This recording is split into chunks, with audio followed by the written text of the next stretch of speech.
Hallelujah. It's really good to have a loving, merciful, forgiving God. Na may kanaog, ikan sa langit, nagsulob sa lawas nga tao para kanimo o kanako magamporta. Amahan mong langitong salamat ni imong kamuntagon. Uban sa binayaw na mong kasing-kasing o mga kamot. Amo gitugyan na namong kagalingon sa pagpamati sa imong pulong. Tuguti nga imong tandrogon. Bisan ang matig-ang kasing-kasing karon. Pahumog ka sa imong pulong nga mahimo Dios among dawaton. Kaluwasan imong giandam. Kalipay ug langit nga imong gitagana. Alam ka namong tanan sa ngalan ni Jesus ang tanan magaingon. Amen. Amen. Once again, palakpakan nato ang Diyos. Amen. Amen. Amen. Amen. Amen. Kini igsuon ang adlaw nga diin o bulan diin pinakamahinamon sa mga bata tungod kay naay madawatan nga regalo, naay salo-salo, naay lipay-lipay, pero ang dala sa Dios kanatong tanan makaigsunan maayong balita sa dakong kalipay, dili lang lipay-lipay. We have good news. Kung sa may good news sa mga empleyado, bonus. Kung sa may good news sa mga binata, regalo.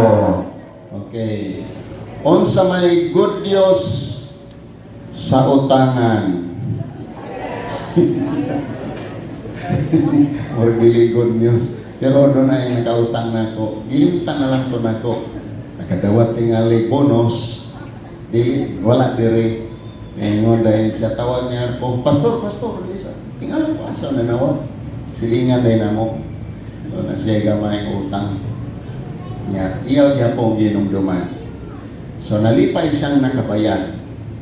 Kay maulaw na kuno siya. Ini kitang utangan tanong, marag mauwaw tangan. Makita sa atong utangan. Sa kalipay po nato igsuon utangan ta sa Dios ning higayuna tinguhaon nato og bayad. Amen.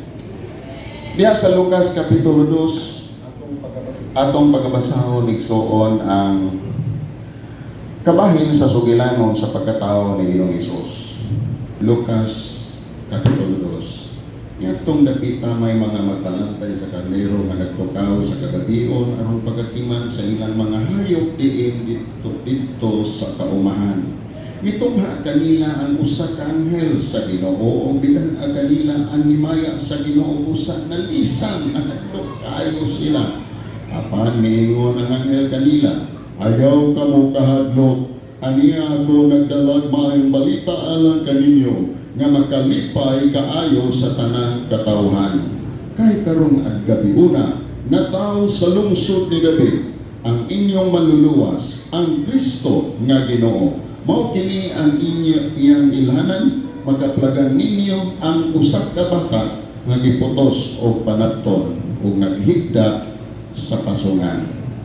Dinhi ta mo focus makaigsuonan kanang bersikulo 9 o 10. Ingon diha sa verse 9, Fear not, for I behold, I bring you good news of great joy, that will be for all people, for unto you is born this day in the city of David a Savior, who is Christ the Lord. Ayaw kamo kahadlok, ani ako nagdalag maayong balita alang kaninyo nga makapalipay kaayo sa tanang katawhan, for all people. Good news of great joy that will be for all people. Kinsa man ning all, kita ni igsoon. Mao ni mianhi si Ginoong Hesus kanimo o kanako, wa siya moanhi sa mga kahayupan o mga katanuman. Mianhi siya alang sa iyang katawhan. Naay daghang advocacy karon. Naay advocacy nga save the whales o save the animals. Pero ang save sa Ginoo labaw sa tanang binuhat niya, mianhi siya sa iyang mga katawhan. Amen ba? Today, Christmas Day. Nagsugod na ang Christmas. Inag-abot og September mo gawas na gani si Jose Maritsan. Sign na siya padulong na tas December mo tapos usahay hangtod Pebrero. Philippines has the longest Christmas season. Usa makaigsunan nahimo na hinuon kining naandan na secularized, commercialized, nahimo na lang siyang tradition, pero walay meaning o kung sa gyud ang kahulugan. Let's get back to the reason of the season. Christmas originally spiritualized. Ni-spirituhano ni siya nga panghitabo mga kaigsuonan. It has a spiritual meaning and spiritual blessing and a spiritual purpose. Atong diskubrihon ang purpose why Jesus came to earth. Nganong miani si Ginoong Hesus sa kalibutan. Nahibalo ka ba? Nakahibalo na ba ka ini? Nganong gianhian ta sa Dios? He identified himself with his own people. Kaya ang iyang giinteresan nga iyang mahimong magkarelasyon, mauman ang iyang katawhan. Jesus came to this world to show us who God is, how He loves us, how He cares for us, and how never forgets us, and understand how He saves you. Kinahanglan atong masabtan giun sa kaniyang pagluwas, giun sa kaniyang pagmahal, giun sa kaniyang pangagsunan pag-atiman. Miani siya sa kalibutan. Wala ilaing planeta nga iyang gianhaan, ang iyang planeta nga giadtuan ang kalibutan, Earth. And that is why nga niya ganing ngalan ang meaning ng daan, God is with us. Iyang ngalan patang pagkatawag Emmanuel. Emmanuel meaning ana igsoon is God is with us. Ang Diyos uban kanako. Maybe you cannot feel God, you cannot see God, you cannot touch God, but God is with us. Sa diyang mabot ang mga problema, di mo mabati usahay kay mga dako kayo ang mga problema, dako kay mga kagulanan, dako kay mga balaronon, apang mga kaigsunan ang Diyos na sayod sa mga panginahanglanon. God is with us. Amen. God is with us. He is with us to relate us and not to scare us. Miyani siya sa kalibutan, dili ka ni hadlokon o hurgaon o sakiton. Miyani siya sa kalibutan at aron ikaw ayohon, panalanginan o luwason. God is with us. Nakikuban siya sa iyang gimahal.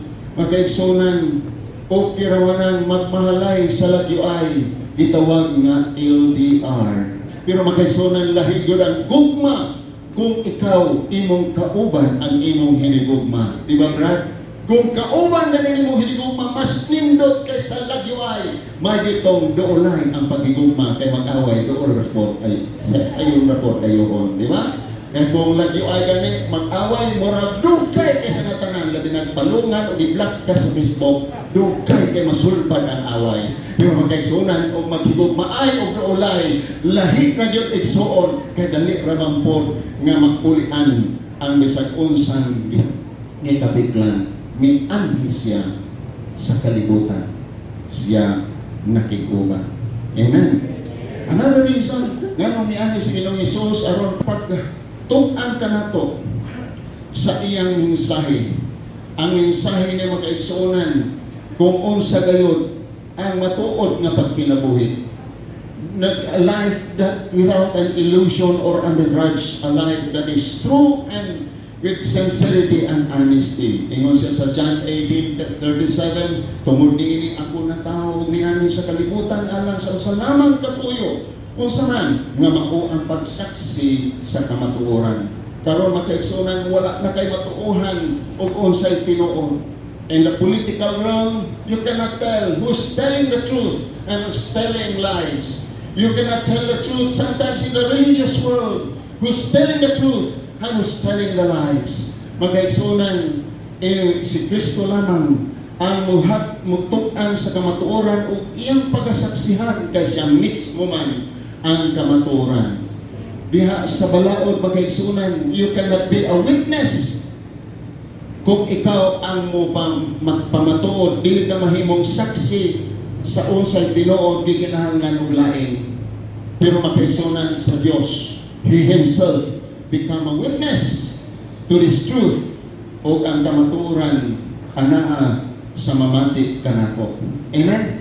Busa alang kanimo kung mamati ka Ginoo, dibutang nimo sa imong kasing-kasing. If you place the truth in your heart and apply the truth in your life, you will experience Jesus Christ. Imo mapamatudan because Jesus Christ Himself said in John 14:6, I am the way, the truth, and the life. No one comes to the Father except through me. Walay makaadto sa amahan kundi pinaagi kaniya. Ang iyang claim, ako ang dalan, kamatuoran ug ang kinabuhi. Busa makaigsunan, if you want to be set free, know the truth and know Jesus Christ because Jesus Christ is the truth. Palakpakan nato ang Dios. Amen.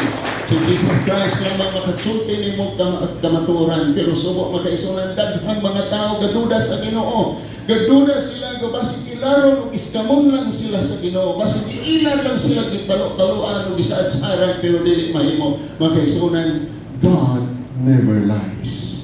Amen? Ang Diyos, dili mangaka. Dili kanya bakagan. He will tell you as it is. If He say He loves you, He really loves you. There's no room to doubt He loves you not or He loves me, but He loves you really. Amen? Gigugma kagiyod o tinuod sa Dios. Ay mo kahibulong makaigsunan sa mugang saksakan nato in English pinisiya ni nga tong wali kay dili pareha nato na ay mga bulagaw buhok sa ato pasyor gani nga mga Amerikano. Okay, salamat sa Ginoo. Now, number 3 reason, ikatulong nga rason makaigsunan to get us away from, to get us out from darkness. Kung ikanta ni Gary Valenciano, take me out from the dark, my Lord.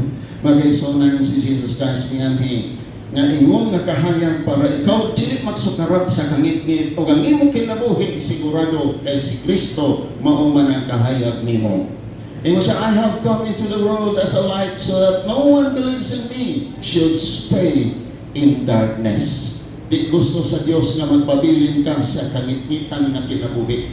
Ngit-ngit pas alkitran, ngit-ngit kayo sa natanan, nga walay kasiguruhan, puno sa kahadlok o kalisang kinabuhi, nga walay kalinaw o kalipay tungod kay naa ka sa kangit-ngitan. Pero makaigsunan ni anhi siya, wat po niya ang kangit-ngit, ni anhi siya sa kalibutan. Palagpakan na to ang Diyos. Amen. Thank you, Lord. Thank you, Lord. Ni anhi ka sa ang kinabuhi o makaingon ta, you light up my life. Amen. Kung sa manan you light up my life, gidauban nimo akong kinabuhi, ihayagan nimo akong kinabuhi. Amen. Amen. Okay, kung di ka nita mo amin, mataas kining wali, pero katapusan na ta. Number 4. The reason why Jesus came to earth is to seek and save the lost. Giani siya aron sa pagpangita sa nangawala. Balik ta sa verse. Ingon diha makaigsunan Luke 2:10. Fear not, for behold, I bring you good news of great joy. Good news of great joy. Kang mga lipayong mga tao katong nagadawat na aning good news. If you really believe on the good news, you have great joy.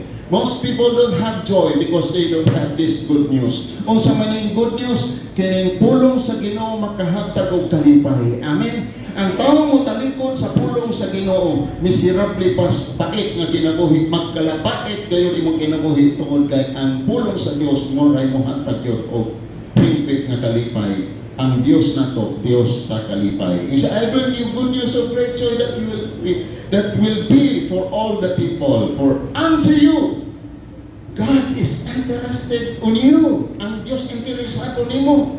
Interesado siya in the very little details sa imong kinabuhi, even the numbers of the hair of your head. Nahibag-an sa Ginoo. Iyan ang ihap.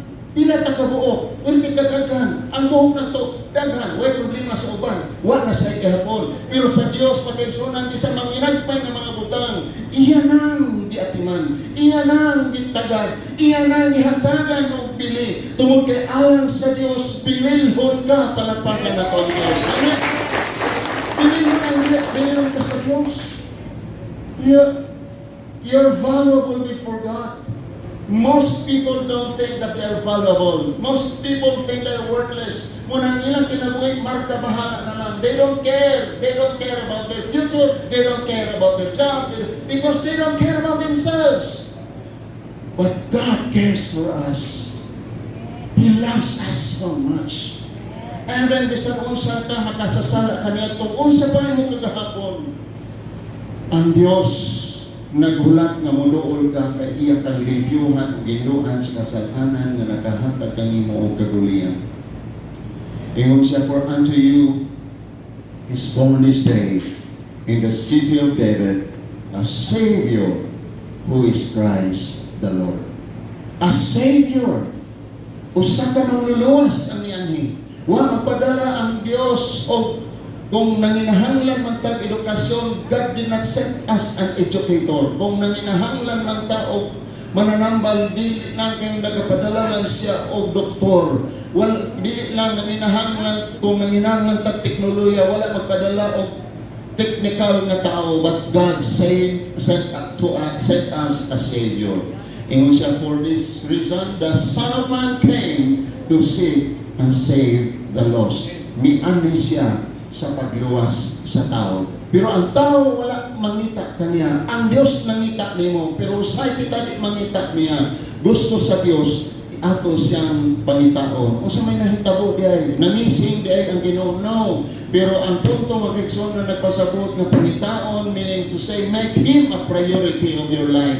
Make Him the priority over your job, over everything we have, because all that we need, you might have education, you might have a degree, but you don't have God, you're the poorest man on earth. Ikaw pinakapubring tao kung wa kay Ginoo ni kalibutan.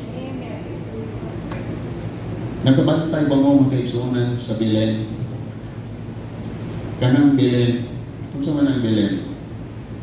A Spanish word for the word nativity scene. Belen. Karon pa mo nakabalo, no? Ang Belen, nativity scene.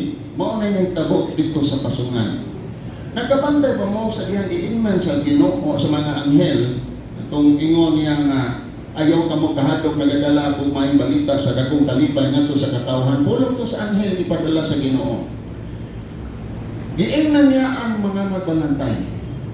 O ang magbalantay di kay makabiya sa ilang karnero kay ila mamagaring ubanan dito sa kamahan. This time, nagtuo ko, giuban nila ang karnero sa pasungan, asa na tao ang Ginoo.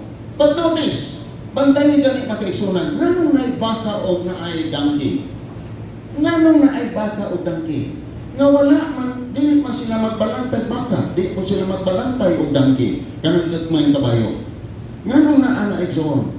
Because in Isaiah, usa ka theologian, ang artist, gitagnan niya ang artist. In ani pag-drawing, because in Isaiah Kapitulo 1, versikulo 3, the ox knows its master, the donkey its owner's manger, but Israel does not know, my people do not understand. Bisaya, bisan ganit ang mga baka makaila sa ilang agalon, o ang mga asno makatultol sa pasungan sa pagkaganaan kanila sa ilang agalon. Apan ang Israel nga akong katawan, wala makasabot, wala makaila, may pangbaka. May pangbaka sa tao, kaya ang tao ay mangita na sa iyang agalon o magbubuhat, pero may pangbaka kay butan. May pa ang mananap kay butan kaila pag-agalon. Doon namin tawag sa ka-farmer dito sa bukid. Palahubog kaayo. Palahubog kaayo nga farmer. Sa iyang kahubog, di na siya kaulit. Hulatan na lang ko na niya ang balay mo abot. Pero ang iyang baka butan, basta magbarang sa pisi, ipasakay ang farmer at tong baka o kabaw. Kabalo mo tol-tol o asa ang iyang balay. May pay baka.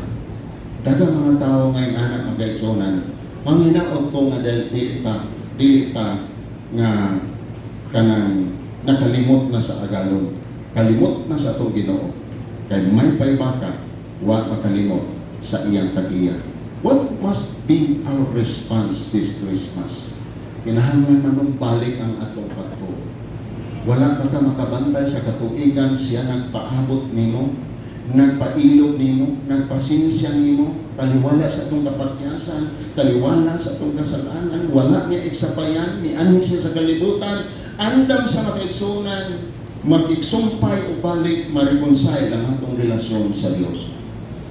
Kani ato wa ka magpagkabana, panahon na kini makaigsunan, nga mubalik sa atong hunahuna, ang pangutana, ngano man ni ako sa kalibutan, asa man ko padulong, unsa may purpose sa Ginoo nako.